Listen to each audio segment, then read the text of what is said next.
Tom. And let me just pull up your bio real quick. Sorry. Yeah, Lillian is an African-American writer, poet, artist, and educator who works at the intersection of computation, AI, race, and gender. They're the author of Travesty Generator,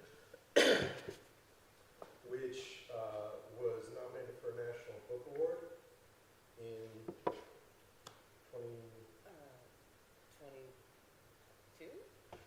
2022. So that's the first instance that I'm aware of that a book derived from a poetry generator, derived from electronic literature, has received that honor. And I won't go into all of the books that Lillian Yvonne has published, but a number of recent ones have come out, including Negative Money, published in 2023. And Nick, you're all familiar with. Nick uses computation to develop literary art. He's a PI in the center. He has many books that include computer-generated books, The Deletionists, He and Far Between, and others. And he directs the lab studio, the Trope Tank, at MIT, and lives in New York City. And I'll take questions after the reading. And welcome, Nick and Lillian. All right.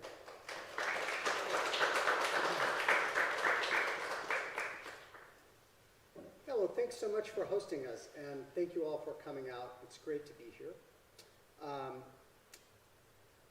So let's get started. Yeah. Conversations, humor, letters, novels, performance, poetry, haiku, sonnets, visual poetry, prose, reporting, rhetoric, oratory, and lectures, sentences, storytelling, text and image, tweets and microblogging, words. These terms organize our new book, Output, an Anthology of Computer-Generated Text, 1953 to 2023, into fine-grained genres, each of which Lillian Yvonne and I have introduced at the beginning of each section. We've also provided an overall introduction and a very brief introduction to each of the 200 selections. The anthology has been a project of more than 4 years for both of us, with the work supported by the Center for Digital Narrative. Although the editorial work was arduous at times, it's a joy to be able to share some of the amazing array of text generation work done in a wide variety of different contexts. Output is not an academic monograph or an abstruse handbook. It's an anthology for general readers, among others, providing a way into this history that is familiar to those who read anthologies and other sorts of books. We hope that everyone interested in the future of writing will enjoy and learn from it. In February 2019, a new system for text generation called GPT-2 was announced, and the small version of the model was released for public use. The company behind GPT-2, OpenAI, declared the large model to be so good at weaving text together that it was too dangerous to release, given the potential for fake news generation. In November of that year, however, Sam Altman's company decided it would be okay to release the large model after. A year later, the next major version of this generative pre-trained transformer was finished and, rather than being open, was exclusively licensed to Microsoft. These systems were rather pure text generators. Give them a prompt, they would continue to write whatever seemed statistically to follow. 2 years after that, at the end of 2022, a system to allow human-computer exchanges, ChatGPT, was made available as a web service based on a further enhanced model and with additional layers, for instance, to support question answering and also to try to prevent offensive outputs. The rest, thanks to savvy marketing and a flood of news, is history. That's hardly the history of computer text generation. However, The large language model, the basis for all the GPT systems, is an innovative recent development. But when it comes to generating text, it's less than the tip of more than an iceberg. When computer generation of text began, it was more than 7 decades ago. And the number of approaches that we've seen are of a tremendous variety. They're from both main branches of AI research. They include scrappy systems that combine both symbolic and machine learning approaches. And there are numerous smaller scale programs, poems, and artworks done outside of academic or industrial contexts. Some of it allows us to trace the path that researchers and early author programmers took in paving the way for later work. But much of it still resonates today. Now, it's typical to think of computers as numerical devices. The early computer ENIAC was given the job initially of calculating artillery firing tables. These things are, of course, called computers, and some of the early ones were called calculators. But a computer can be an ordinateur in France and an ordenador in Spain, highlighting the machine's ability to order or sort things rather than to calculate. Early on, computers in the United States were sometimes called brains, as in Edmund Berkeley's influential 1949 book, Giant Brains, or Machines That Think, which promoted a cognitive concept. So terminology carries its own metaphors. There's always alternatives. The name of your MacBook or ThinkPad, for instance, suggests that you're using a textual device. So an important part of the history of computing is found in how computers manipulate language, including how they generate text. To gain insight into this important dimension of computing, here are 3 very early examples of text generation that we find particularly striking, 2 arising from academic research, 1 by a well-known Fluxus artist. Keep in mind that even if the outputs presented here seem primitive, they suggested historically new ways that computers could work on language, and each of them had a use, whether that was the better understanding of minority languages, determining how seemingly simple writing is rich in grammatical potential, or demonstrating how poetry can be extended into a process without end. So I'll read the first of these, along with the introduction that Lillian Yvonne and I have provided in the book. This is Fairy Tale Generator, Joseph E. Grimes, 1963. This linguist, then working at the Universidad Nacional Autónoma de Mexico, developed a system based on Vladimir Propp's structuralist ideas. As part of his research, he told generated stories to speakers of indigenous languages. This is the only known output. A lion has been in trouble for a long time. A dog steals something that belongs to the lion. The hero, lion, kills the villain dog without a fight. The hero, lion, thus is able to get his possession back. And now I'm going to hand things over to Lillian Yvonne to read the next one of these. But I will mention that these next 2 outputs that are in the book, there were 2 opportunities already this year in Bergen to see re-implemented programs running and producing outputs like these, first at a library exhibit in January, and then more recently at the More Than Meets AI exhibition at Joyform. So, yeah. Random Generation of English Sentences by Victor Ingve in 1961.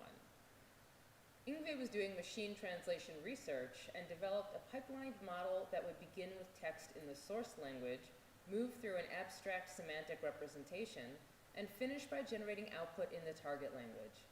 In producing the output here, he considered the last stage and simply sought to show that automated sentence generation was possible. He modeled the first 10 sentences of Lois Lenski's children's book, The Little Train, which begins, "Engineer Small has a little train." His 77 rules that could produce these sentences and similar ones were recursive, allowing phrases to be embedded within phrases. Margaret Masterman used this as an example of how the computer could be used for artistic and creative purposes. She wrote that, whether such sentences as these are or are not nonsense is an extremely sophisticated question, and wondered whether when he is oiled, he is polished is nonsense. He is oiled and proud. When he keeps sound domes, he is shiny and shiny. When he makes 4 proud fireboxes, he is proud of the boxes and small. When he keeps 4 bells and the sand domes under steam, 4 trains and 4 shiny and big whistles, Engineer Small has a polished train and big wheels in his 4 heated driving wheels. A firebox is proud of Small. Steam is heated. When a heated sand dome is heated, it keeps 4 engines, a polished and big firebox and a firebox. He is big, polished, heated, and big. When water is polished, steam is heated. A polished, shiny and shiny driving wheel makes a firebox, 4 wheels, his 4 oiled black and black wheels, and a polished boiler polished. When he is oiled, he is shiny and big. All right, and I'm going to invite Teagan Pike to come up and read the next selection, The House of Dust. And she is an appropriate reader here because she also helped us by setting up the re-implemented programs for The House of Dust and for Yngve's random sentences for those 2 exhibits. Hello, everybody. So yes, this is The House of Dust by Alison Knowles from 1967. This influential program produces a limitless sequence of 4-line stanzas, each describing a house. There are only 4 possibilities for the 3rd line. Others are considerably more varied. Knowles, a poet and Fluxus artist, collaborated with composer and programmer James Tenney, who held a computer programming workshop in the New York apartment of Knowles and her husband, Dick Higgins. Tenney worked with Knowles's poem structure, her word list, and the Fortran 4 programming language. The overall project included a 1967 artist book, publication of 500 unique 15-page outputs, attributed to the duo and to the Siemens System 4004. Knowles also constructed a full-scale model based on a house of plastic in a metropolis using natural light, inhabited by people from all walks of life. A house of sand in southern France, using electricity, inhabited by vegetarians. A house of plastic in a place with both heavy rain and bright sun, using candles, inhabited by collectors of all types. A house of plastic underwater, using natural light, inhabited by friends. A house of broken dishes, among small hills, using natural light, inhabited by little boys. A house of mud, in a hot climate, using all available lighting, inhabited by French and German-speaking people. A house of mud, in a hot climate, using natural light, inhabited by collectors of all types.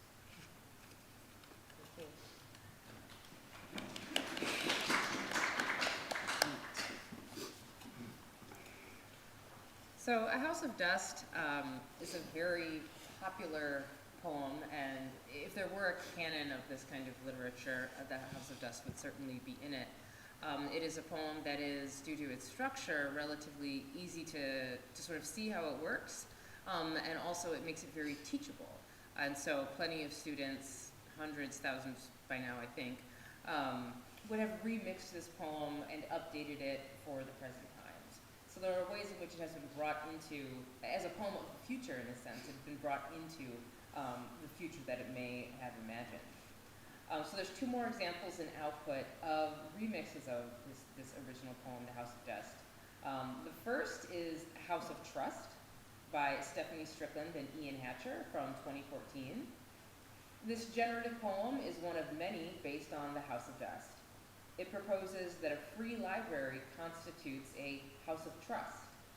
American poets Strickland and Hatcher developed a generator that addresses 21st century concerns about access to and control of information by raising questions of government censorship, redaction, and corporate power over knowledge access and production. It produces new stanzas on its own, or a reader can click more to produce a new web page.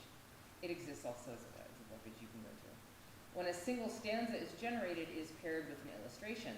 The illustrations have not been included here, but again, you can navigate to the website and see those illustrations. In the House of Trust, I see the sign, "We solve problems." I find ebooks and catalogs. Still, I worry about metadata. Most silent pictures have disappeared. In the House of Trust, I see the sign, ILL. I find MARC records in solitude. Still, I worry about preservation. I use JSTOR. Academic jokes. In the House of Trust, I see the sign, "Fight poverty, join the financial coaching corps." I find alternative presses and archives. Still, I worry about access. I read the news. In the House of Trust, I see the sign, "Exit." I find English instruction and books in Japanese. Still, I worry about data portraits. I can rest. In the House of Trust, I see the sign, "Government documents." I find a storyteller and staff. Still, I worry about air rights. Data floats free and loses its roots. In the House of Trust, I see the sign, "PS 183 Holiday Fair." I find the adult tech lab and silence. Still, I worry about orphan works. It's warm in here when the sidewalks are cold. And I'll also read my own implementation of A House of Dust, called A New Sermon on the Workland from 2019. Bertram, like several others, including Stephanie Strickland and Ian Hatcher, has produced a poem based on the House of Dust. This generative poem takes its title from Gwendolyn Brooks's poem, First Sermon on the Workland. Gwendolyn Brooks is an African-American poet, first African-American woman to win the Pulitzer Prize for Poetry in 1949. The words and phrases are drawn from Brooks's poems. The final line of these generated stanzas is a persistent refrain. Bertram's poem uses computational processes to meditate on the way African Americans have been oppressed by social codes, laws, algorithms, and other forms of computational determinism.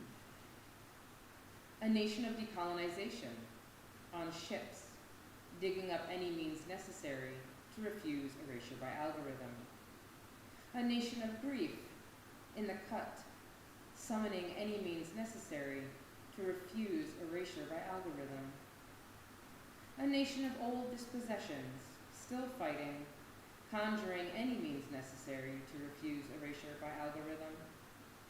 A nation of furnace black, between Scylla and Charybdis, divining any means necessary to refuse erasure by algorithm. A nation of regulated fray, rioting, digging up any means necessary to refuse erasure by algorithm. A nation of old dispossessions in the ship's hold, unearthing any means necessary to refuse erasure by algorithm.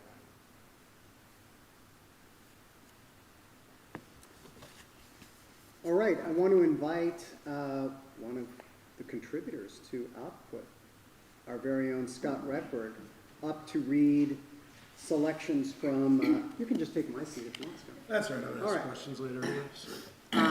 To read selections from Frequency, 2009 generated poem of his. All right, so this is... You can read the intro. Yeah, I'll read the intro. I don't know what you wrote, but...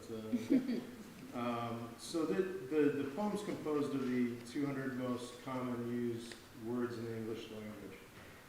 So this was kind of a Oulipian journey that I was taking, where I said, okay, I'm going to take only the 200 most used words in the English language, and then I'm going to write 10 lines of poetry, beginning with each word, but only using the other words on the list. So you ended up with 2,000 lines of poetry. And then I wanted to learn how to program, like Nick. I was admired that Nick's ability. So I got a book called How to Program in Ruby. And as I went through the steps of programming that book, I had one project in mind, which was this generator, which would apply algorithms to take those lines of poetry and then turn them into different forms. So the first thing I thought of was, well, if we go back to Alan Turing said that he thought that maybe eventually computers would be able to write sonnets, but they might be sonnets that only other computers would want to read. Right? And with this particular constraint, he was right, in that it can produce sonnets, but because of the limited number of rhyming words, you end up with a lot of sonnets and end up with, for instance, around rhyming with around, or man rhyming with man, or man rhyming with plant. Very limited. But then I thought about what else can a computer do? It can do things with counting syllables. It can do things with counting letters, with characters. And not in this book, but there's a form called the snowball. That's a Oulipian poetry form where every line has one letter longer than the last line. And computation can do that amazingly. So in the end, I ended up thinking of new forms like 2 towers or 4 squares. That were based on just its ability to count characters, to count syllables. So it was a process of discovery, of sort of learning what a computer program could do within that kind of constraint. And I'll read these, I know I'm going on a bit.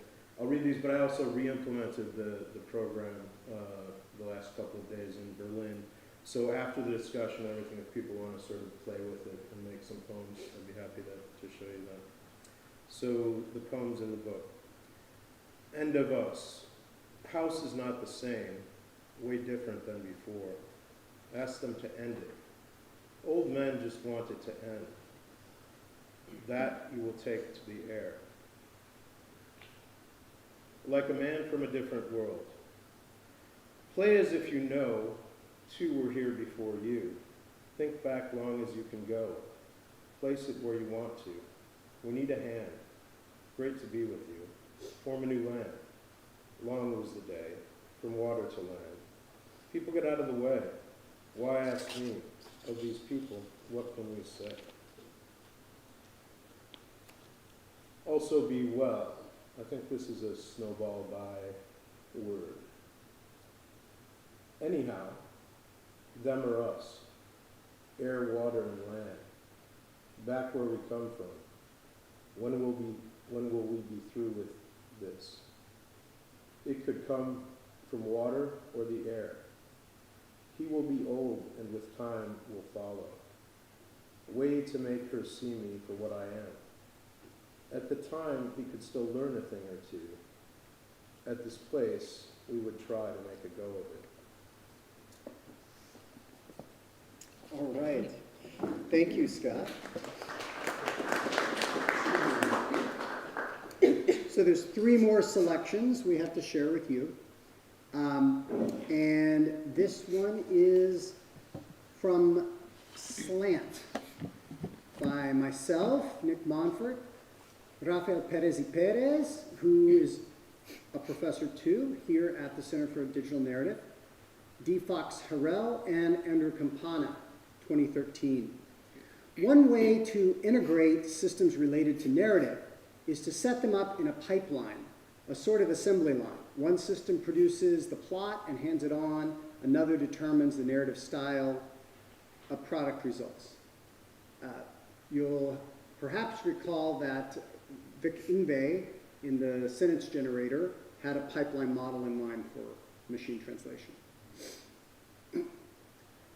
In 2008, Monfort and Perez y Perez integrated Mexica and Curveship, which models narrative style, in this way.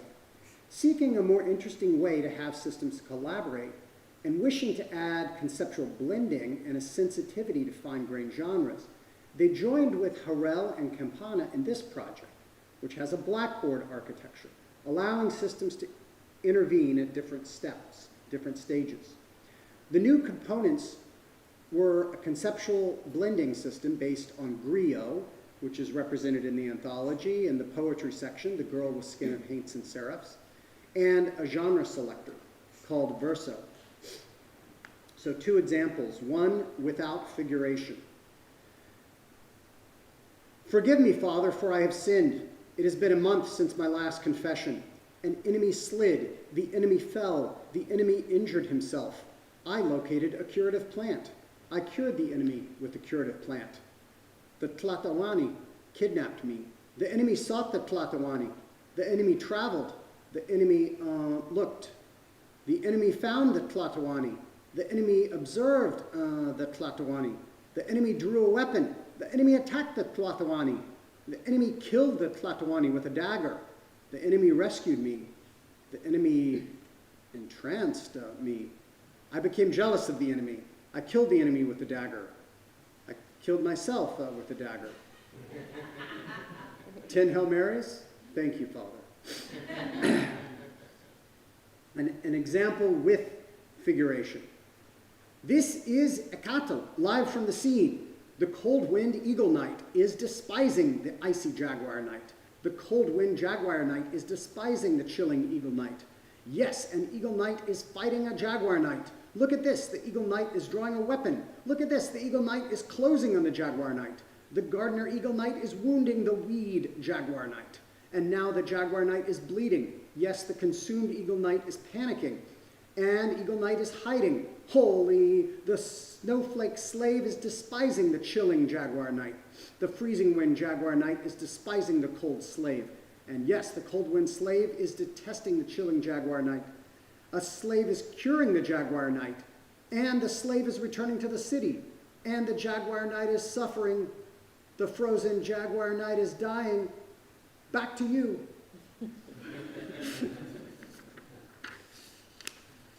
All right, Allison's articulations. Okay. This selection is called Articulations by Allison Parrish. It's from 2018. Parrish, an American poet and programmer, first developed a large corpus of verse lines from Project Gutenberg. Then, to generate the first part of this 2-part book, she devised her own phonetic representation of these, mapping those lines into a high-dimensional vector space. The output text is a random walk through these lines of verse, stepping at each moment to the line that is most similar in sound, never going back to the same verse line again. The final step was assembling these lines into prose. She whipped him, she lashed him, she whipped him, she slashed him. We shall meet, but we shall miss him. She loves me when she punishes. When she blushes, see how she blushes? Hush, I shall know, I shall faint. I shall die, and I shall sing, I shall say, I shall take. I shall it take, I shall take it kindly, like a stately ship I patient lie. The patient night, the patient head, O patient hand. O patient life, O patience, patience, patience, patience. He said, nay, patience, patience, little boy, a shape of the shapeless night, the spacious round of the creation shake, the seashore, the station of the Grecian ships. In the ship the men she stationed, between the shade and the shine, between the sunlight and the shade, between the sunset and the night, between the sunset and the sea, between the sunset and the rain, a taint in the sweet air, when the setting sun, the setting sun. The setting day, a snake said, it's a cane, it's a kill, is like a stain, like a stream, like a dream, and like a dream sits like a dream, sits like a queen, shine like a queen, when like a flash, like a shell, fled like a shadow still, lies like a shadow still, I, like a flash o' light. Shall I like a fool, quoth he, you shine like a lily, like a mute, shall I still languish, and still I like Alaska. So before I read the final selection that we have for you in the formal part of our presentation here, I do want to emphasize that although we have focused on more sort of creative outputs, the book includes a lot of what you might call robo-journalism, reports that textualize data, that give easy access via reading to weather reporting, earthquake reports, finance or election reports. And so one of the things about it is it shows that amid fears of fake news, a lot of real news generation that has been effective, has been going on since the 1980s, in fact. And these are commercial projects, not just research that people have done. There's also work in the book which, again, we chose not to present, but work on text and image, work on visual poetry, which you'd rather want to look at instead of hearing from us. So I'll read this last excerpt, which is from A Noise Such as a Man Might Make, Milton Laufer, 2018. The source texts for this novel, not spelled out until the book's afterword, are books by two American novelists, both dealing with a struggle against the elements and changing notions of masculinity. Now, actually, in the introduction, we say what these are, and they're also named in the afterword of the book, but you're going to have to look it up if you want to find that out. I'll leave it for you to puzzle out as I read this. Laufer's Markov chain method creates a text that has many disjunctions, appropriate to the confused and jarring situation, which includes environmental catastrophe and a journey toward an unknown destination. Yet the result may be more cohesive than in other cases because the novels that are sources in this project use almost no proper names. Laufer, who's from Argentina and lives in Berlin, is a writer, journalist, teacher, and programmer. Everything wet. A door stood open to the sky. A single volume wedged in the rack against the forward bulkhead. He found a set of tracks crooked into the tar. A faint whooshing. He wafted away the smoke and looked down into the pool below. They could smell him in his own. Even now, he thought, there are people there. The shape of a furnace standing in the road. The boy stopped shaking, and after a while, the child stopped shivering, and after a while, the screaming stopped. He wondered if it was from smelling the gasoline. The boy was exhausted. He took hold of the line that was across his shoulders and, holding it anchored with his shoulders slumped. He was sure they were being watched, but he saw it and knew soon they would be all lost. Like the great pendulum in its rotunda, scribing through the long dusk and into the woods on the far shore of a river, and stopped and then went up the road and stood, back, more, here, okay. He waited with the line across his shoulders, and after a while he slept. The thunder trundled away to the south. A group of people. This is what the good guys, and we always will be. What's negotiate? It means talk about it some more and come up with some other deal. There is no God. No? Thank you.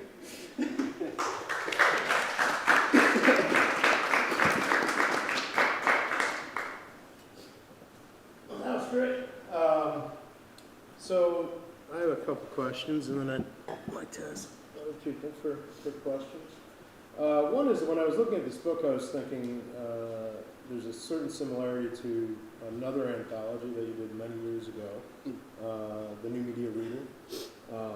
Different type of book, but that was a book of sort of core critical essays about the field of new media going back almost a century. And it occurred to me that this collection is in a way performing a similar function, in that it's really giving us this kind of incredible record of poetry generation. But there's an interesting choice here that I think is worth considering, which is that the focus here isn't really so much on the mechanics of the process. You have the short introductions, But there's really a decision here, as evidenced by the title output, to focus on the results, on the poetry and on the texts that result from these procedural practices. Can you just say a little bit about that decision? Yeah, well, we were focused on making a book that was readable, that people could, I mean, they could find out like how a system works, but focusing on the output, on the readability, and also like the teachability as a result too, and to read it in such a way like you would read an anthology, like a regular poetry or story anthology. You can dip in and out, you can look at the different categories, time periods, and things like that. So it's geared in that direction. Yeah, if you want to learn the mechanics of how natural language generation works, for instance, one of the contributors to the anthology, Ehud Reiter, has a new book out from Springer called Natural Language Generation. It's a text for computer scientists. It doesn't, I have gotten to look over it. I bought a copy.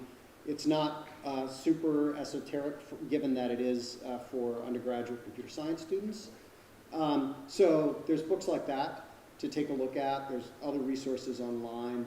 And there will hopefully be a academic monograph, not by either of us, coming out on the topic of computer-generated novels. But here we wanted to not only cover poetry, but also talk about things ranging from academic research and cognitive science-based or storytelling-based text generation through the reporting systems, through the generation of captions, and we didn't read from it, but we do have work generated by LLM in the anthology. It just put it in its place, historically. So I would hope that it performs some of the same role that the new media reader does. Yeah, I really like the focus on, because it's something that when people look at electronic literature, often people focus just on the fact that it's a computer program. Yeah. How does it work? How do you traverse it? What are the sort of structures and mechanics of that? And I think a lot of times people sort of forget to actually read, which I've always thought was like, in the end, that's kind of the most important thing. Yeah. And maybe another question coming along with that is that the two of you, I think, have both been part of this sort of interesting movement in that you, oftentimes we think of electronic literature and the definitions that go around might be something like,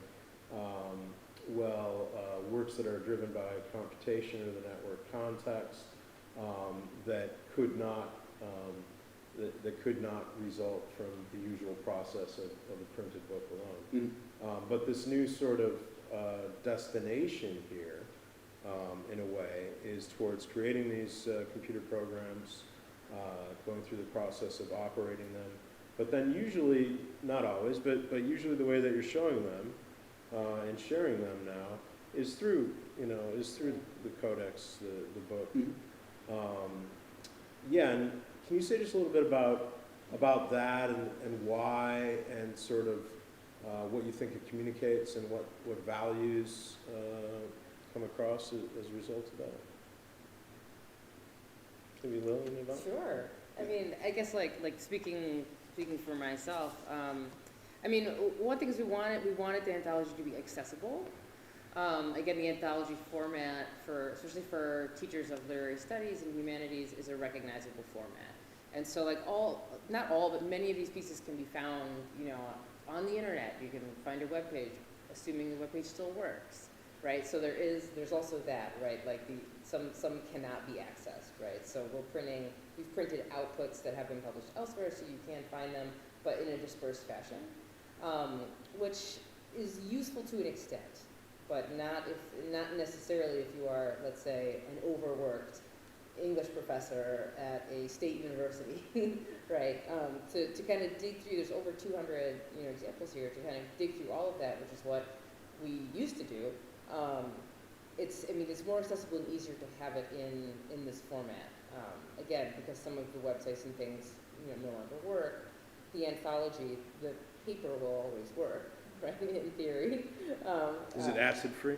I don't know, right? Barring catastrophe by water or fire, right? Yeah, unless your students, Right. in the tropics go on strike and they shut down the library and mold starts to grow.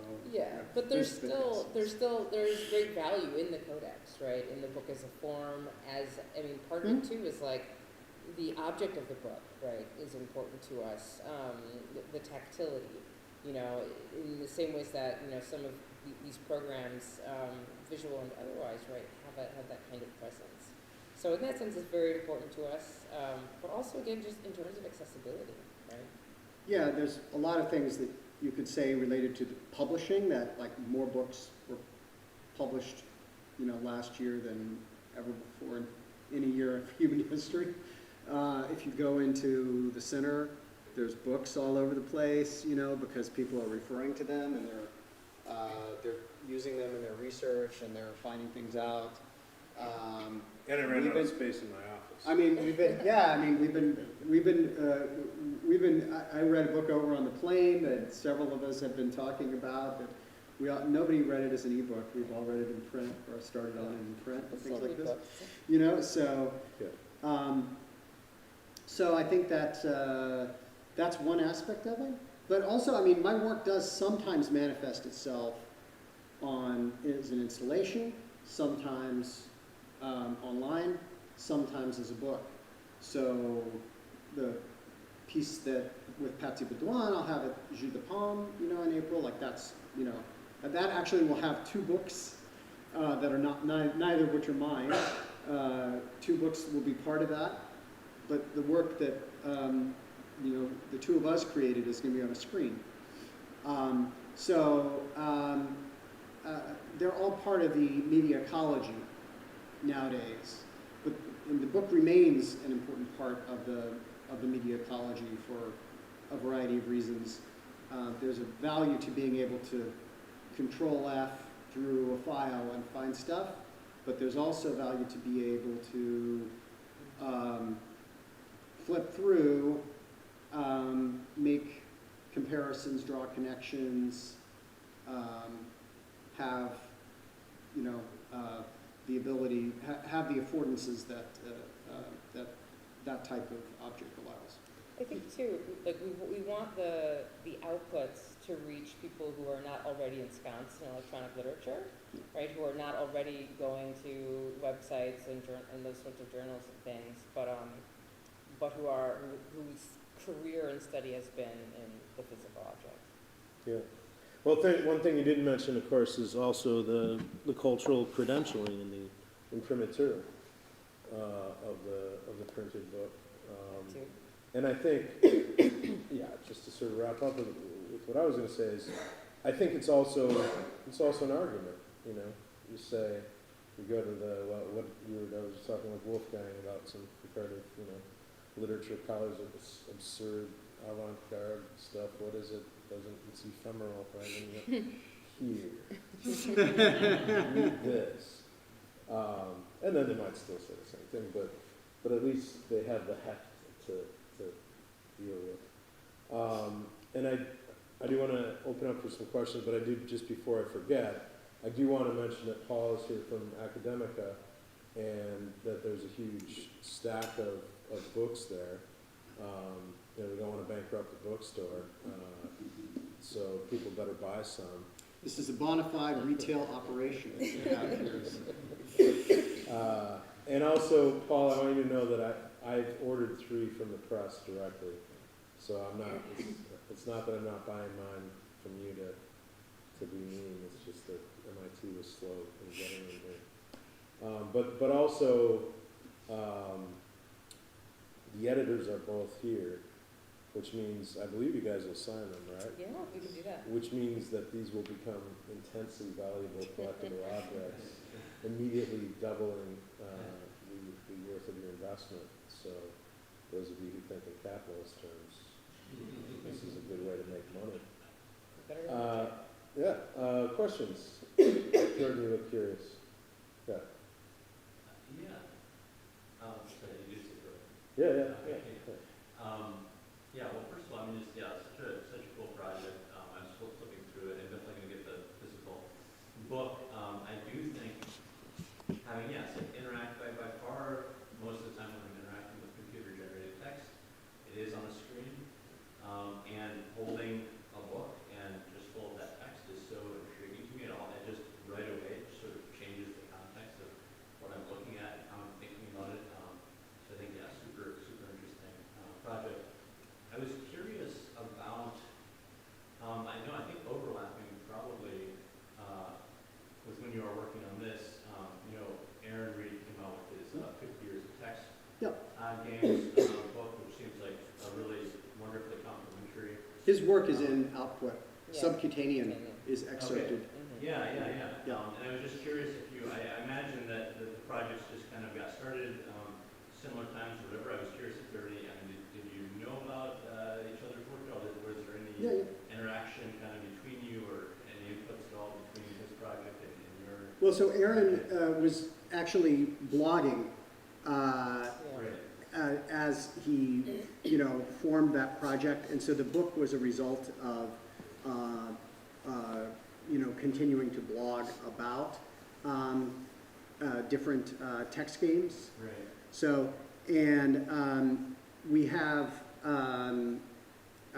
have a few text games that are in here, but of course they have to have something to do with computer-generated text very specifically. So there's always some aspect of that for text games, but for instance, just like like Oregon Trail, like "You have died of dysentery," like it's not like that's sort of not as dynamic a use of computer-generated text. But we have, for instance, like Adventure, Zork, and Galatea are present in the conversations section, along with AI Dungeon, a more recent one. And then it's not a game, but Reagan Library, which is a hypertext project that has embedded generated text, is a sort of allied thing along these lines. But yeah, that type of work is in there, and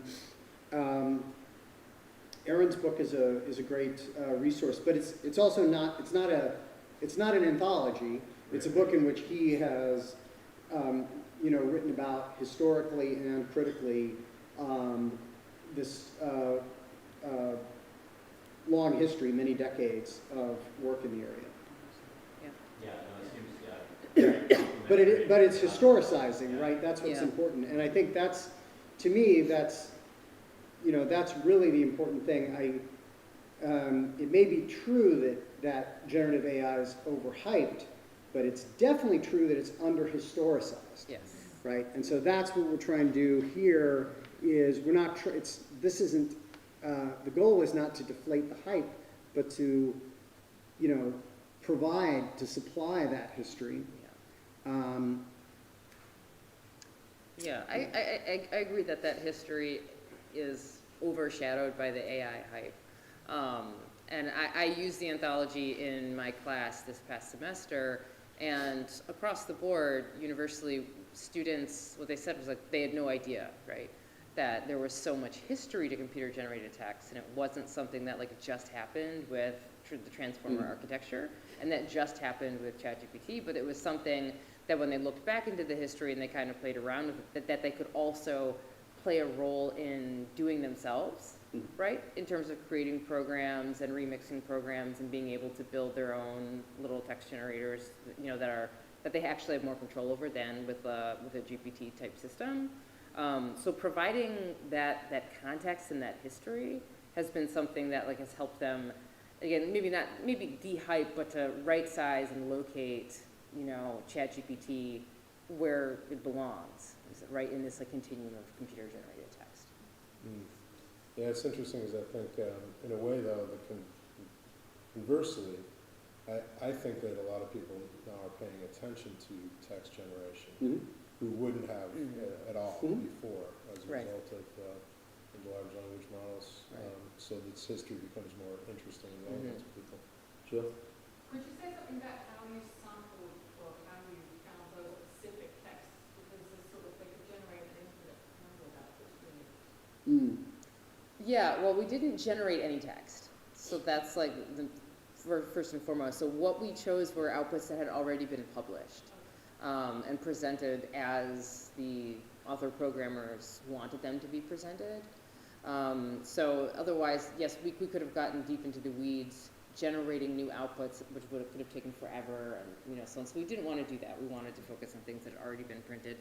And so in that sense, we went through, of course, the old standbys, like the cybernetic serendipity catalog, but also research papers, right, on different kinds of systems. And Nick has an enormous collection of printed books that he was able to go through. I had some as well. So that was where we had to place some limits, right? And so one of the limiting factors was not generating anything and going with what's been published. Which, of course, means that doesn't mean there's no bias in the selections. It just means that it's the bias of the people who originally presented the text. Yeah. We don't know how those things were selected exactly, or of course, people wanted to make their systems look good, most likely. But it's also interesting that a lot of that, like some of the things that were very hard to find were these very well established, text generation research systems of the 1980s. They're really well known, but people just didn't, in their papers, they didn't publish examples of generated text. They published all this other, technical detail and work. So in actually showcasing the output of it is new for some of this stuff. Wolfgang? Yeah, first of all, thanks to the both of you. I'm very much looking forward to use this book within a teaching context. Mm-hmm. I mean, comparative literature, I think it's important to have an ongoing discussion and not just focus on 19th century realism, which is also great, but when it comes to contemporary literature, I think this could be a great to integrate into teaching. But my question was actually, why did you focus on English-speaking examples? Was that a pragmatic choice, or was it more, is there more behind that? Because of course, I think you could, as you said, the selection is based on personal preferences and taste, maybe also, and archiving stuff. But I was wondering about the English or American. Yeah. So we didn't. Although we're very happy with how this came out, you also have to understand, we had no budget for even paying permissions. We did that ourselves in a few cases. We certainly weren't going to commission translations. And we do have some work in here that is in, existing translation from other languages. Jean Baudot and Theo Lutz, being some of the earlier ones, some translations from Oulipo writers. Actually, some of them, there's a few from projects that I had worked on earlier, like the renderings project that was done in my lab. But there were certainly practical reasons behind that. The other thing is,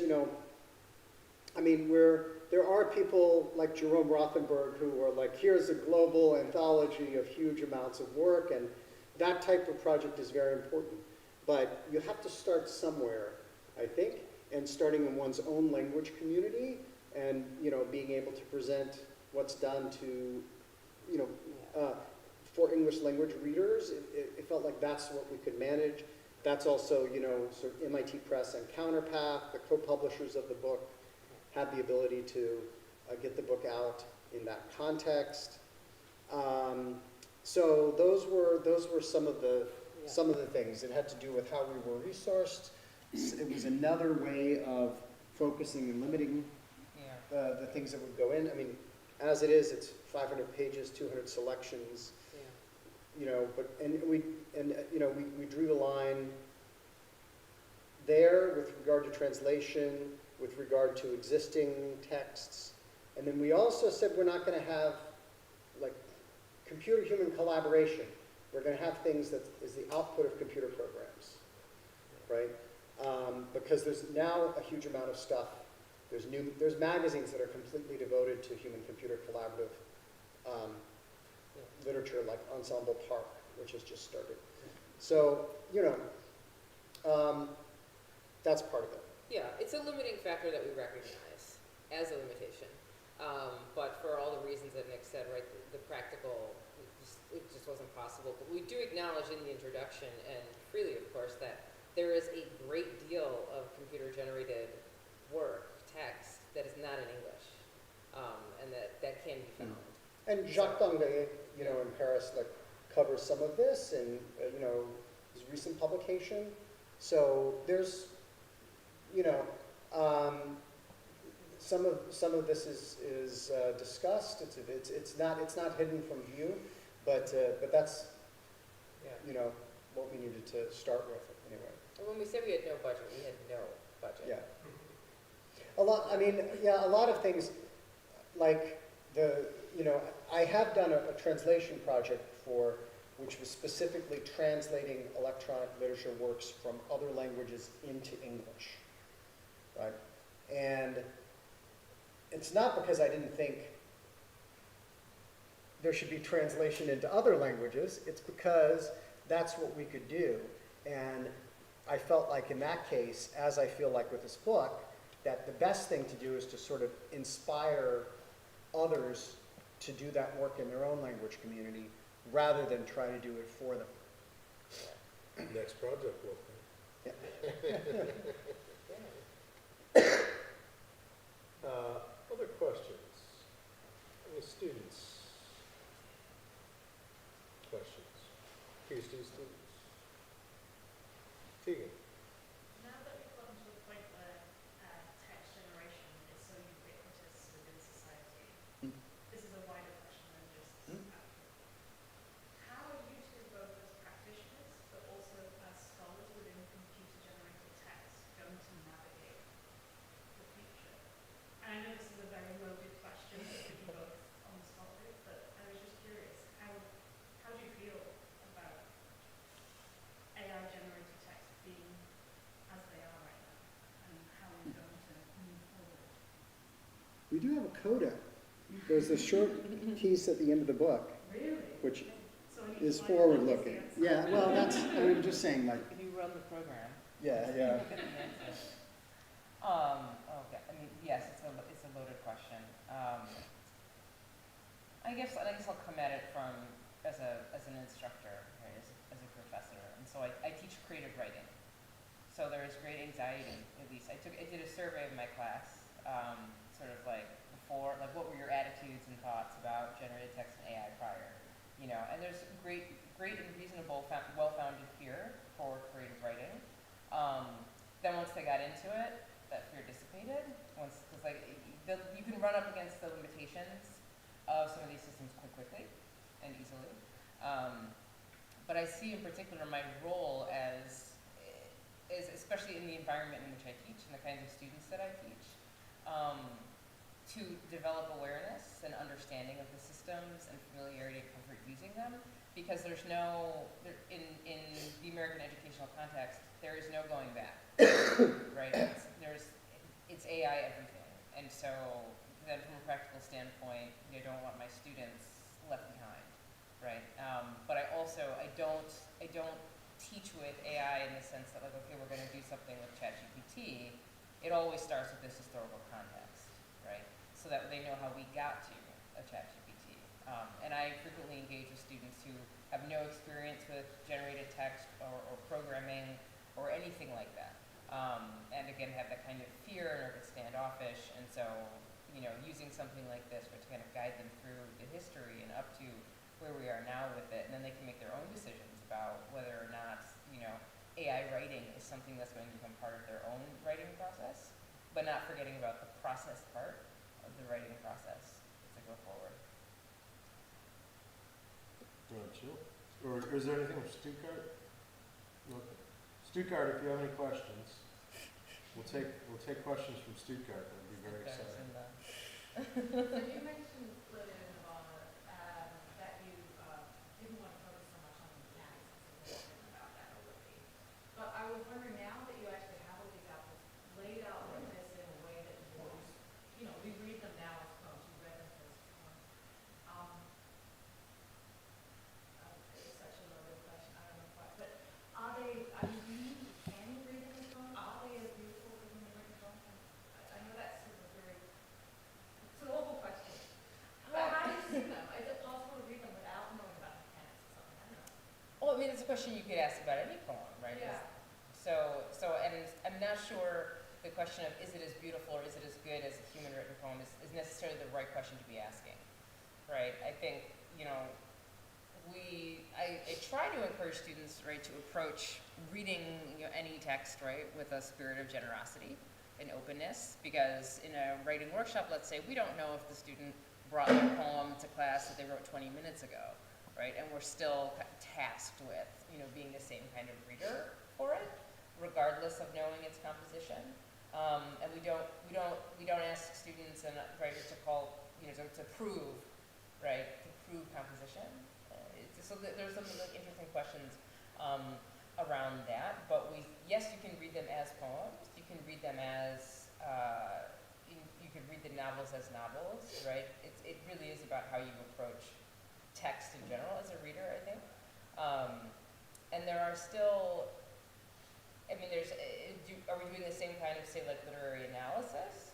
Maybe it's a bit different, right? Or we're thinking about generation, but thinking about generation in, like, what are the rhetorical choices that are made, right, when you are building a program or you're looking at a text generator or a poem generator, right? What rhetorical choices were made regardless, right? The program had to do something to text, but we're thinking about the choices that led to the text that is being manipulated in the first place.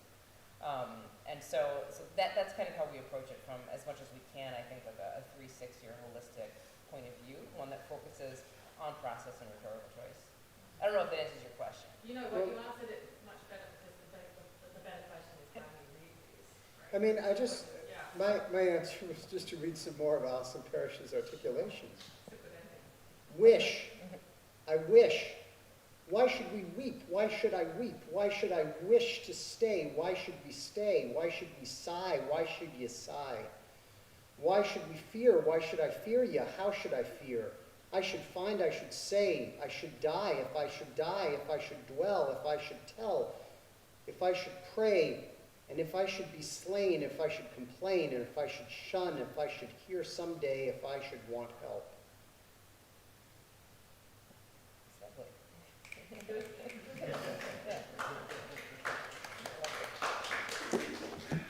I can't remember, is there a reception sort of thing? No, okay. Well, we're glad to chat, And, yeah. And I think we can. And do hang retail out. also. That's, Yeah, so there's the editors will be happy to sign the book there. Please do make a purchase if you're able to. I believe there's I believe it's the same as the market price on the book. 418 krona.